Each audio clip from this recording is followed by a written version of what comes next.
आज हम लोग थेल्स प्रमेय क्लास 10 का साबित करेंगे। तो थेल्स प्रमेय बोर्ड पे लिखा हुआ है, किसी त्रिभुज के एक भुजा के समांतर खींची गई रेखा अन्य दो भुजाओं को जिन दो बिंदुओं पर प्रतिच्छेद करती है वे बिंदु भुजाओं को समान अनुपात में विभाजित करते हैं। तो सबसे पहले हम एक त्रिभुज बनाते हैं।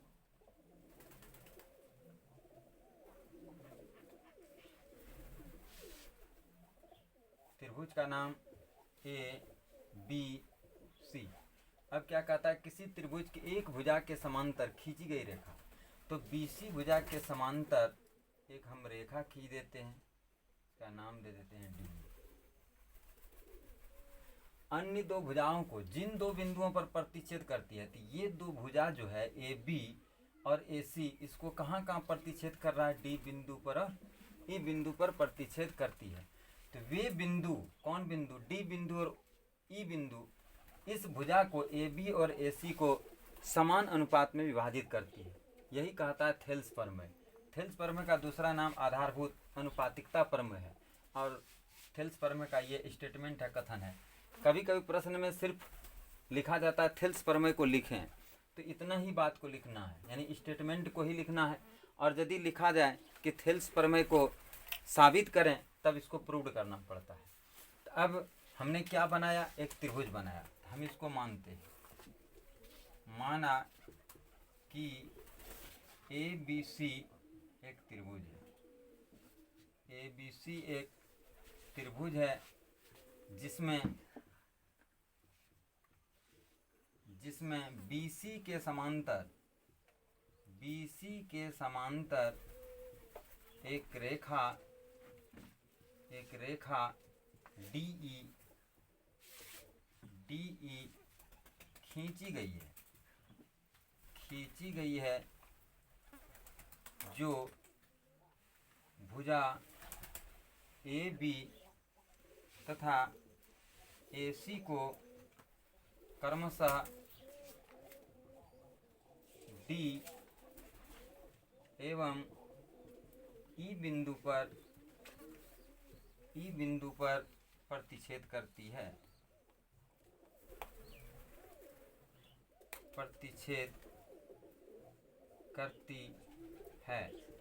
तो साबित करना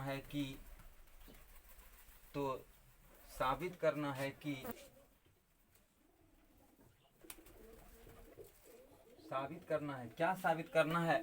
तो ये जो DE जो रेखा जो खींचे, ये AB और AC को दो समान अनुपातों में बांटता है। यानी क्या हो जाएगा, AD बटा BB बराबर क्या हो जाएगा, AE बटा EC। यानी AB और AC भुजा को ये D और E बिंदु समान अनुपात में बांट देता है। अब हम अपने मन से बनावट डालते हैं इसमें। बनावट में क्या करते हैं, D से DM लंब और E से EN लंब डाल देते हैं। तो हम बनावट में क्या किए, D से DM लंब AC, D से DM लंब AC तथा E से EN लंब AB पर डाला।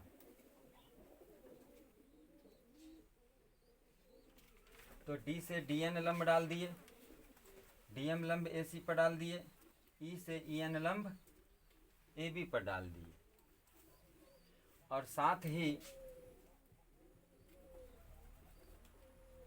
और एक काम किए, B को E से और C को D से मिला दिया। साथ ही BE तथा CD को मिला दिया। इतना काम हम बनावट में किए। D से DM लंब डाल दिए AC पर, E से EN लंब AB पर, और B को E से और C को D से मिला दिया। अब हम चलते हैं परमाण। तो परमाण में हम त्रिभुज ADE यानी ये वाला त्रिभुज और ये वाला त्रिभुज लेंगे दोनों, ए डी ई परिमाण में त्रिभुज ए डी ई तथा त्रिभुज बी डी ई, त्रिभुज बी डी ई में त्रिभुज का क्षेत्रफल का हम लोग सूत्र पढ़ चुके हैं। क्या होता है? हाफ गुना आधार गुना ऊंचाई। त्रिभुज का क्षेत्रफल का सूत्र हाफ गुना आधार गुना ऊंचाई। हम पहले ए डी ई त्रिभुज का क्षेत्रफल लेंगे। त्रिभुज ए डी ई का क्षेत्रफल बराबर हाफ। अब ए डी का आधार हम देखते हैं, तो वैसा शीर्षलंब यानी ऊंचाई लेना है जो दोनों त्रिभुज में हो, ए डी ई में भी हो और बी डी ई में भी हो। तो अब इसका आधार हम ये वाला लेंगे, तो इसका ऊंचाई ये वाला काम करेगा। ये आधार है और यहाँ से यहाँ लंब डाला गया। अब इस त्रिभुज को जब हम लेंगे, ये बी डी ई को त्रिभुज को लेंगे, तो इसका तो ऊंचाई दिख नहीं रहा हमको कहीं से, तो इसके इस बी डी भुजा को आगे बढ़ा देंगे यहाँ ए तक, और यहाँ इस सिर से इस पर लंब जो डाला गया इस लंब का काम कर जाएगा। तो ए डी ई का क्षेत्रफल बराबर हाफ, इसका आधार क्या है ए डी, इसका शीर्षलंब यानी ऊंचाई क्या है ई एन। अब त्रिभुज बी डी ई का क्षेत्रफल, त्रिभुज बी डी ई का क्षेत्रफल, इसका सूत्र हाफ सूत्र में आ गया, और इसका आधार क्या है बी डी, इसका आधार क्या है बी डी, ये वाला आधार है। क्योंकि इसका लंब जो है यहाँ से डाला गया है, यहाँ इस सिर से, तो इस आधार को हम आगे बढ़ा दिए, तो ये आधार यही काम करता है बी डी, और इसका भी शीर्षलंब या ऊंचाई क्या हो जाएगा ई एन। ठीक है, अब एक बार फिर से देख लेते हैं कि त्रिभुज ए डी ई और बी डी ई क्यों लिए। तो ए डी ई और बी डी ई दोनों का शीर्षलंब एक ही है ई एन, दोनों का शीर्षलंब एक ही है ई एन। ये जो बी डी ई त्रिभुज जो है ये अधिक कोण त्रिभुज है। अधिक कोण त्रिभुज जो होता है, जैसे इस तरह का अधिक कोण त्रिभुज होता है, तो यदि इसमें शीर्षलंब डालने के लिए हमको यानी कि इसके ऊंचाई को मालूम करना होता है, तो इस भुजा को हम आगे बढ़ा देते हैं और यहाँ से शीर्षलंब डाल देते हैं। वही काम हम इसमें किए हैं।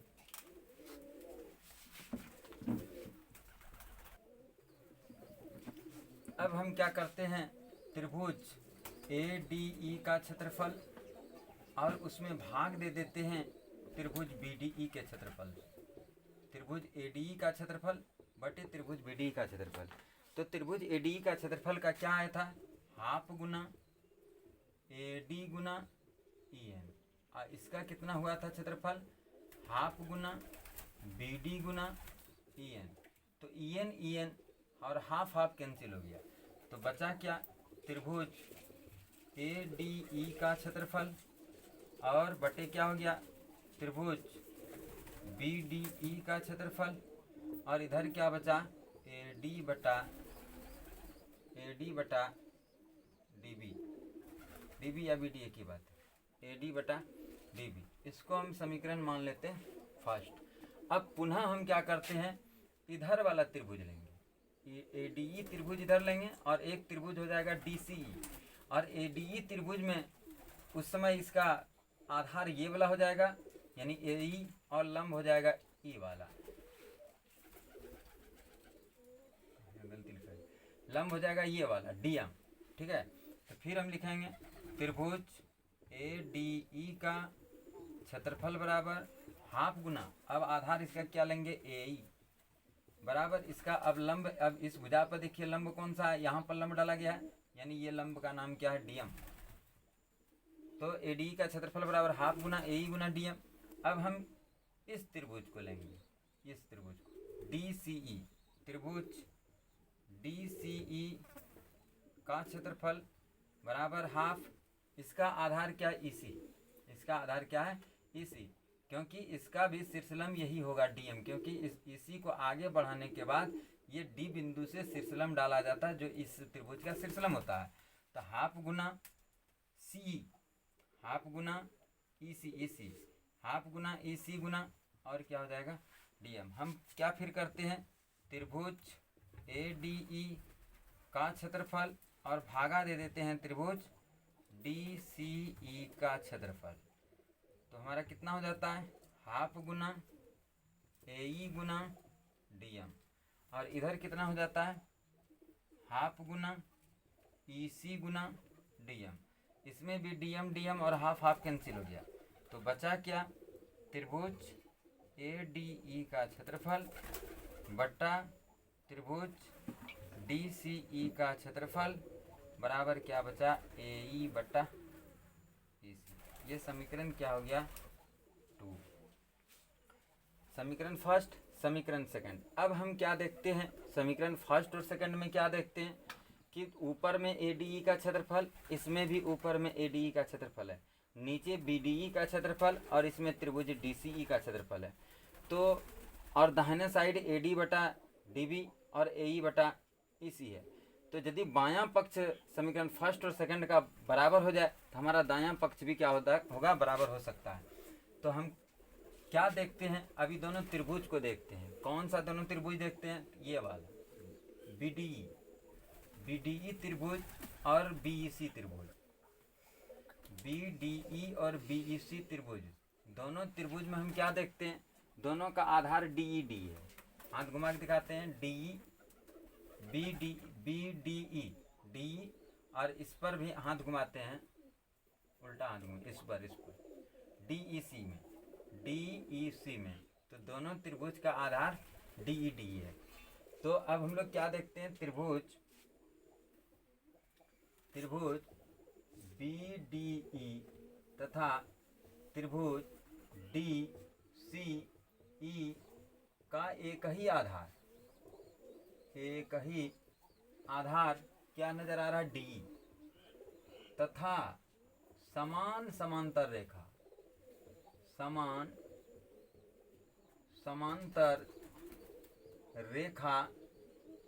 DE और BC, समांतर रेखा DE और BC के बीच में है, DE और BC के बीच स्थित है। हम क्या देखते हैं कि ये दोनों त्रिभुज का जो है एक ही आधार है, और दोनों समांतर रेखा यानी DE और BC समांतर रेखा के बीच में स्थित है। हम लोग क्लास 9 में पढ़ चुके हैं, ये एक थ्योरम है जिसको हम लोग प्रूव कर चुके हैं कि यदि दो त्रिभुजों का आधार एक ही हो और समांतर रेखा के बीच स्थित हो तो वे दोनों त्रिभुजों के क्षेत्रफल क्या होते हैं, समान होते हैं। तब वही बात हम लोग लिखते हैं, हम जानते हैं कि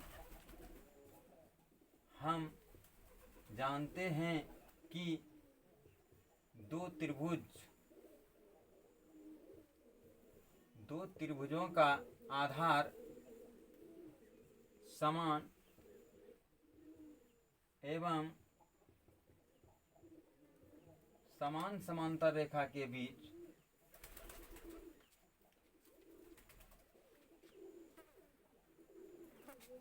हम जानते हैं कि दो त्रिभुजों का आधार एक ही आधार, लिखो,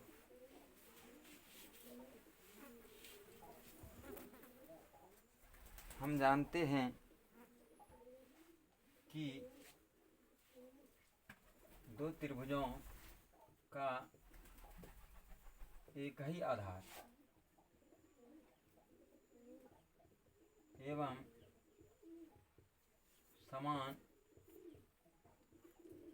समांतर रेखा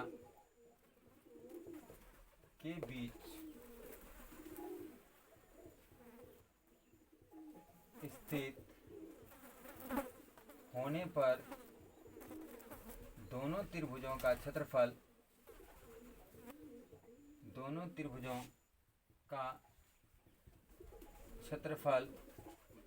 समान होते हैं। हम लोग क्या जानते हैं कि दो त्रिभुजों का एक ही आधार एवं समांतर रेखा के बीच स्थित होने पर हम जानते हैं कि दो त्रिभुजों का एक ही आधार एवं समांतर रेखा के बीच स्थित होने पर दोनों त्रिभुजों का क्षेत्रफल समान होते हैं। अब दोनों त्रिभुजों का क्षेत्रफल समान हो गया, कौन सा, त्रिभुज BDE, इसलिए त्रिभुज BDE का क्षेत्रफल बराबर त्रिभुज किसका क्षेत्रफल, DCE का क्षेत्रफल। यानी ये दोनों त्रिभुजों का क्षेत्रफल क्या हो गया, समान हो गया। तो अब जो है दोनों त्रिभुजों का क्षेत्रफल समान हो गया। तब हम लोग समीकरण फर्स्ट और सेकंड से देखते हैं। समीकरण फर्स्ट एवं सेकंड से, समीकरण फर्स्ट एवं सेकंड से। समीकरण फर्स्ट हमारा क्या है, त्रिभुज ADE का क्षेत्रफल, त्रिभुज ADE का क्षेत्रफल बट्टा त्रिभुज BDE का क्षेत्रफल, BDE का क्षेत्रफल बराबर समीकरण सेकंड हमारा क्या है, त्रिभुज ADE का क्षेत्रफल बटे त्रिभुज DEC का क्षेत्रफल। ये दोनों अब वापस में बराबर हो जाएगा। क्यों बराबर हो जाएगा, समीकरण फर्स्ट और सेकंड का लेफ्ट साइड, क्योंकि यहाँ पर भी AD है, यहाँ पर भी AD है, यहाँ पर त्रिभुज BDE है और यहाँ पर त्रिभुज DEC है। तो ऊपर बराबर है और नीचे भी यहाँ से देखने के बाद पता चलता है कि ये दोनों बराबर है। तो जब समीकरण 1 और 2 का लेफ्ट साइड बराबर है, तो हम लोग पढ़ चुके हैं कि जब समीकरण का लेफ्ट साइड बराबर होता है तो उसका राइट साइड भी बराबर होता है। तब समीकरण फर्स्ट और समीकरण सेकंड दोनों का राइट साइड क्या है, AD बटा DB और AE बटा EC। तो इसलिए क्या हो गया, AD बटा DB बराबर AE बटा EC हो गया। और यही करना था प्रूव्ड। इस तरह से थेल्स प्रमेय प्रूव्ड हो जाता है।